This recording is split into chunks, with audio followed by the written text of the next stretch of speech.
that my HOA had secretly sold 1,700 acres of my family's farmland. I knew I had to fight back.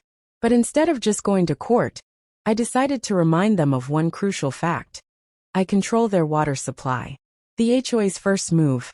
The morning was perfect for planting, clear skies and a light breeze. I was on my tractor before sunrise, just like my grandfather had taught me. That's when my phone wouldn't stop buzzing. When I finally checked my messages, I nearly choked on my sandwich. 10 missed calls from neighbors, 3 voicemails from my cousin, and 1 email from the HOA. The subject line read, "Violation Notice." I opened it. They claimed my tractor noise violated their peaceful enjoyment, and that my chicken coops created offensive odors that affected property values. They gave me 48 hours to shut down all farming operations, or face a $200 per day fine. I laughed out loud. They had no authority over my land. The president shows up. The next morning, I was greeted by the sound of a car door slamming. A woman in a crisp white pantsuit marched across my front yard, clipboard in hand, flanked by 2 HOA board members. "Miss Walker," she called. "I'm Deborah Williams, president of Oak Ridge Estates HOA. We need to discuss your violations." I crossed my arms. "There's nothing to discuss. Your HOA has no jurisdiction over my land." Deborah smiled, but it didn't reach her eyes. "Actually, according to the county zoning board, your agricultural exemption expired last year. That means your land is now subject to HOA regulations." That caught me off guard. My property tax bills hadn't changed. My family has farmed this land for over 100 years. No HOA can suddenly claim authority over it. Her smile turned cold. "Times change, Miss Walker. We have standards now." She handed me a cease and desist order and turned, walking away. But I wasn't about to back down. Something was off. I called my cousin Tom, who lived in Oak Ridge Estates and served on the town council. "They've been planning this for months," he warned. "Deborah's been having private meetings with developers.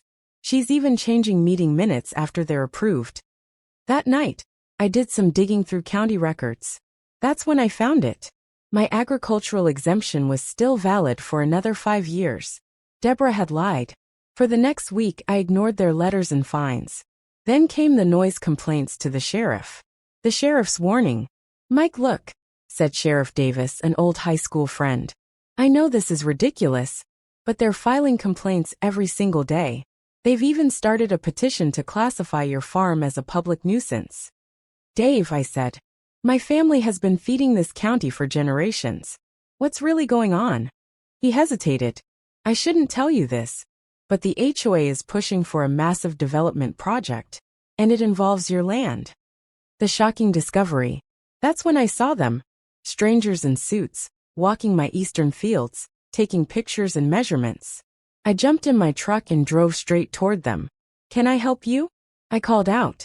"You're trespassing." A tall man in a designer suit turned. "I'm James Miller with Westview Development Corporation. We're surveying the land for planning purposes." I frowned. "Planning for what? This is my farm." Miller looked confused. "According to our paperwork, Westview purchased 1,700 acres from Oak Ridge Estates 3 weeks ago.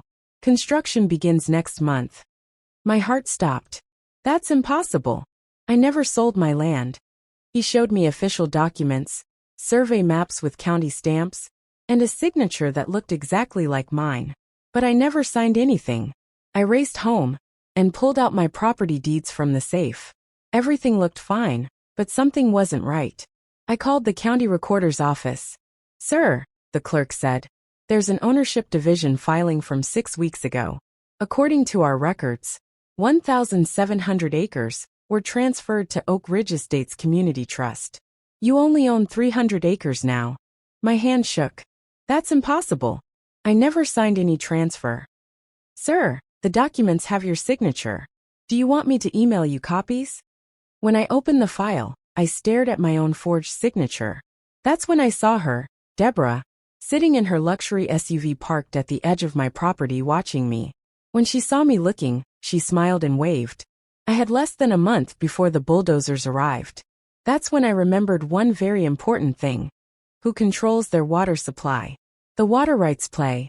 My grandfather had signed an agreement in 1943, allowing the county to build a reservoir on our land, one that supplied water to the entire community, including Oak Ridge Estates. But there was a catch. Agricultural use takes priority. I still own the main water control valve. I made 3 calls: my lawyer, the local newspaper, and the state water authority. 2 days later, Oak Ridge Estates woke up with no running water. Deborah called me 17 times before I finally answered. "What did you do?" she screamed. I calmly buttered my toast. "Nothing illegal.